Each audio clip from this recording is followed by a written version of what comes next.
Circle है, ध्यान दो सवाल में, सर्किल में सेंटर है इसका, और ये ऐसे लिखा रहता है, देखो COR।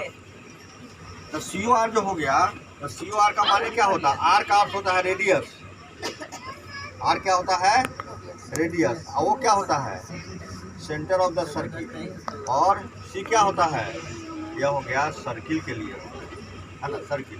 तो यहाँ पर OA इसका रेडियस है, इसी को अगर बैक कर दो ऐसे यहाँ पर ले आओ, ये B हो गया, जो रेडियस हुआ, है ना। तो इस सर्किल में एक होता है रेडियस है, एक होता है डायमीटर, याद रखना है। सर्किल में रेडियस जो है R हो गया, और डायमीटर, है ना, सर्किल का डायमीटर क्या हुआ AB, जो R प्लस R, यानी कितना हो गया 2R। AB R है, OA और OB और OB, यही इसका रेडियस होता है जो 2R होता है ना। और डायमीटर जो है हम लोग D लिखते हैं इसको, तो D बराबर हो जाता है 2R, याद रखना चाहिए, और R बराबर हो जाता है D/2। दूसरा देखो सरकमफ्रेंस सर्किल का, है ना, C लिखते हैं इसको, यह होता है 2πr। यहाँ पर पाई का वैल्यू क्या होता है, पाई का वैल्यू 7, R क्या होता है रेडियस होता है। इसको अगर लिखना चाहें हम लोग तब पाई इंटू 2R भी लिख सकते हैं, यह हो जाएगा πd। ये सब फार्मूला है, 2πr है और πd है। यहाँ पर D क्या है, D इसका डायमीटर है, और R क्या है रेडियस है। तो सरकमफ्रेंस का माने क्या हुआ, मान लो तो बीच से ऐसे स्टार्ट करो, ये चारों तरफ से जो हो गया बाउंड्री वाली इसका, यही सरकमफ्रेंस होता है। मान लो कि कोई धागा है यहाँ पर, यह धागा जो है 10 मीटर लंबा है, और इस धागा को इसको यहाँ B पर रखो और रख कर ऐसे इसको कर दो, तो यही इसका सरकमफ्रेंस होगा। तो जो सरकमफ्रेंस होगा वह धागा का क्या होगा, लेंथ हो जाएगा, जो कितना है 10 cm है, यानी कि इसका सरकमफ्रेंस हो जाएगा 10 cm। इसी धागा को ऐसे सर्किल के रूप में कर दिया गया,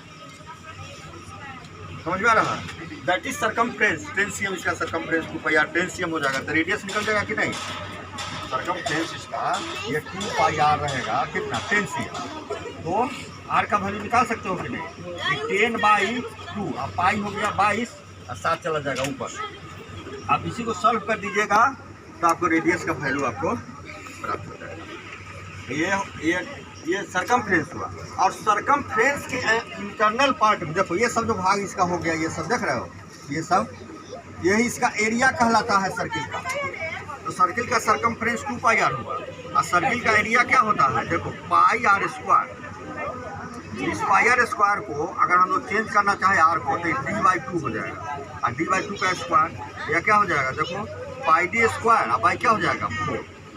तो सर्किल का एरिया यही हो जाएगा πd²/4 या फिर πr², जहाँ पर R क्या है, R रेडियस, और D क्या है, D इसका डायमीटर है, R रेडियस है, D डायमीटर है। तीसरा देखो सेमी सर्किल,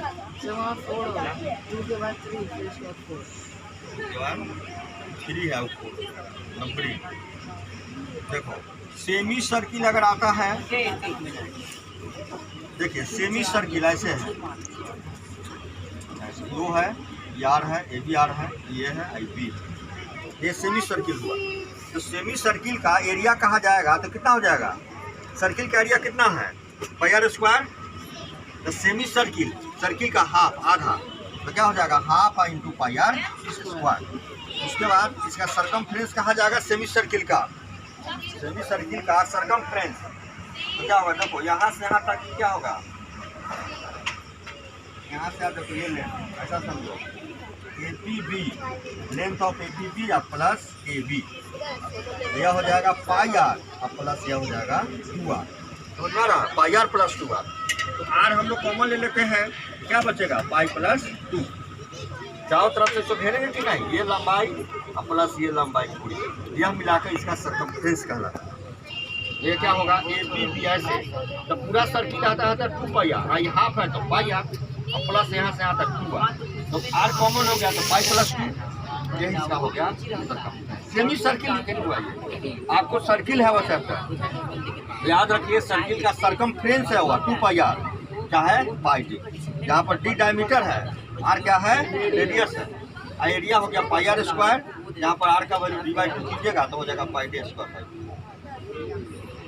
यही फार्मूला है, ऐसी फार्मूला पर बनाना है। फॉर्मूला ध्यान में रखना है।